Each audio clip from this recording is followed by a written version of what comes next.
متفقن علیہ، یہ حدیث بخاری اور مسلم کی ہے۔ واللفظ للبخاری، اور یہ الفاظ کس کے ہیں؟ بخاری کے ہیں۔ وللنسائی، اور سنن نسائی کے اندر یہ الفاظ موجود ہیں کہ کننا، ہم تھے، نقول، کہا کرتے، کننا، ہم تھے، نقول، کہا کرتے، قبل، پہلے، ان یفرض، کہ مقرر کیا جاتا، فرض کیا جاتا، علینا، ہم پر، التشہد، تشہد، یعنی تشہد پڑھنے، تشہد فرض ہونے سے پہلے ہم پڑھا کرتے تھے۔ کیا پڑھا کرتے تھے؟ امام ابن حجر رحمۃ اللہ علیہ نے ان الفاظ کو یہاں پر ذکر نہیں کیا، اگر ذکر کر دیتے تو وہ زیادہ بہتر تھا۔ تو وہ الفاظ کیا ہے؟ السلام علی اللہ، السلام علی جبرائیل، السلام علی میکائیل، اور بعض کے اندر الفاظ ہیں السلام علی عباد اللہ، ٹھیک ہے، السلام علی جبرائیل، السلام علی میکائیل۔ تو نبی علیہ الصلوۃ والسلام نے اس سے منع فرما دیا اور فرمایا کہ یہ تشہد پڑھا کرو۔ تو امام ابن حجر رحمۃ اللہ علیہ نے سنن نسائی کی روایت کے اعتبار سے یہ وضاحت پیش کر دی یہاں پر۔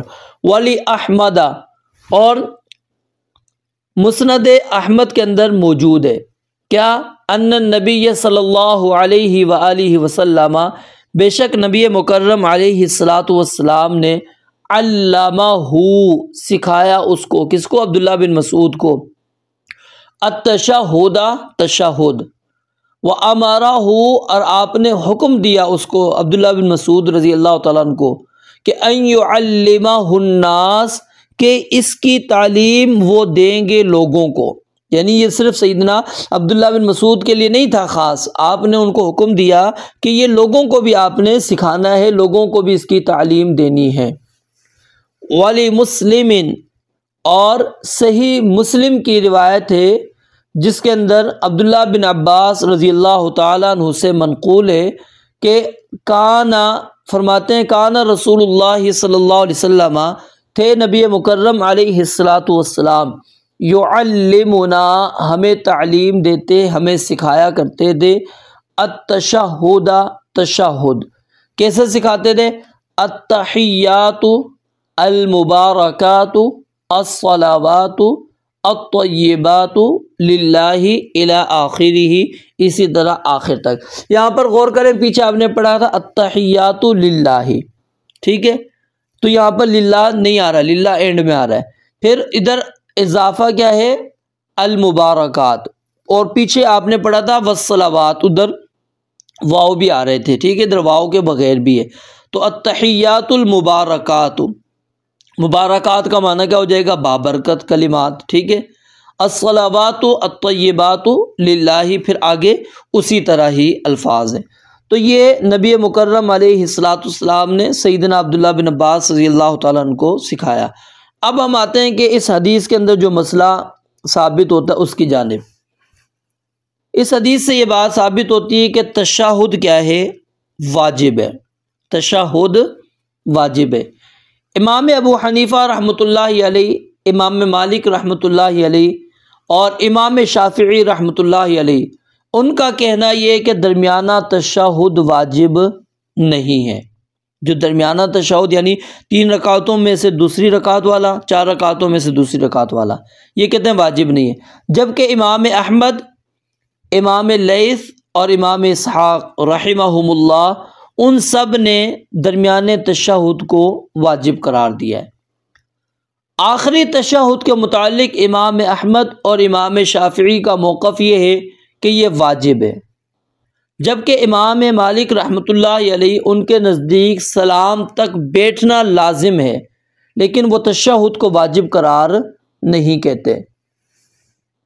تو صحیح بات کیا ہے کہ درمیانہ تشہد ہے یا آخری تشہد ہے، یہ دونوں کے دونوں واجب ہیں۔ یہی بات امام ابن حزم رحمۃ اللہ علیہ نے، امام شوکانی رحمۃ اللہ علیہ نے، امام صنعانی نے، نواب صدیق حسن خان رحمۃ اللہ علیہ نے، اور اسی طرح امام البانی رحمۃ اللہ علیہ بھی اسی بات کے قائل تھے کہ درمیانہ تشہد اور آخری تشہد دونوں کے دونوں واجب ہیں۔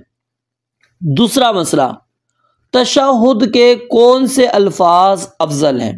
ایک آپ نے عبداللہ بن مسعود رضی اللہ تعالیٰ عنہ کے پڑھے، دوسرے عبداللہ بن عباس رضی اللہ تعالی عنہما کے پڑھے۔ تو اہل علم نے اس میں بھی اختلاف کیا ہے۔ امام احمد، امام ابو حنیفہ اور جمہور علماء انہوں نے سیدنا عبداللہ بن مسعود رضی اللہ تعالی عنہ کے تشہد کو افضل قرار دیا ہے، اور جبکہ امام شافعی رحمۃ اللہ علیہ نے سیدنا عبداللہ بن عباس رضی اللہ تعالی عنہما کے تشہد کو افضل قرار دیا ہے۔ تو صحیح بات اس کے اندر بھی یہی ہے کہ عبداللہ بن مسعود رضی اللہ تعالی عنہ کا جو تشہد ہے وہ افضل ہے، نمبر ایک اس کی وجہ کہ وہ صحیحین کی روایت ہے، اور اسے ایسے راویوں نے نقل کیا ہے کہ جنہوں نے اس کے الفاظ میں اختلاف نہیں کیا، اور امام مسلم، امام ترمذی رحمۃ اللہ علیہ اور امام بزار، حافظ ابن حجر رحمۃ اللہ علیہ، نواب صدیق حسن خان رحمۃ اللہ علیہ اور علامہ عبدالرحمن مبارک پوری رحمۃ اللہ علیہ نے بھی اسی بات کو افضل اور سب سے بہتر قرار دیا ہے۔ اور دوسری بات کیا ہے، وہ بڑا جامع ہے، وہ جو درود ہے وہ التحیات عبداللہ بن مسعود رضی اللہ تعالیٰ عنہ کا، اس کے اندر جامعیت پائی جاتی ہے۔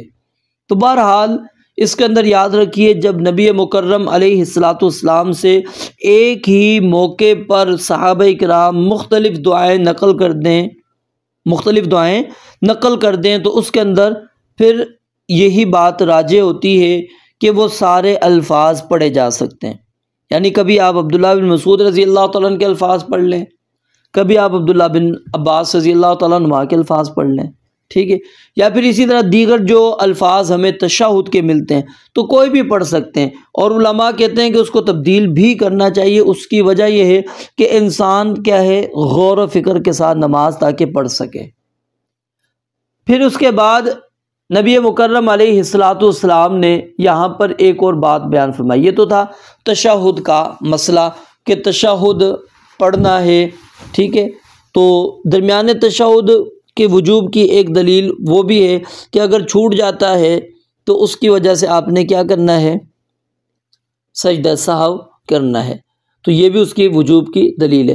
اس کے بعد نبی علیہ السلام نے فرمایا ثم لیتخیر من الدعاء اعجبہ الیہ فیدعو، کہ اب ادھر دیکھیں یہاں پر اس کے بعد درود ابراہیمی کا ذکر نہیں ہے، تو بعض علماء کہتے ہیں کیونکہ خود درود ابراہیمی بھی جو ہے وہ کیا ہے، دعا ہی ہے، وہ دعا ہی ہے، ٹھیک ہے، باقی اس کے علاوہ بھی ہم دعائیں مراد لے سکتے ہیں، تو جو بھی دعا آپ کو اچھی لگے وہ آپ کر سکتے ہیں۔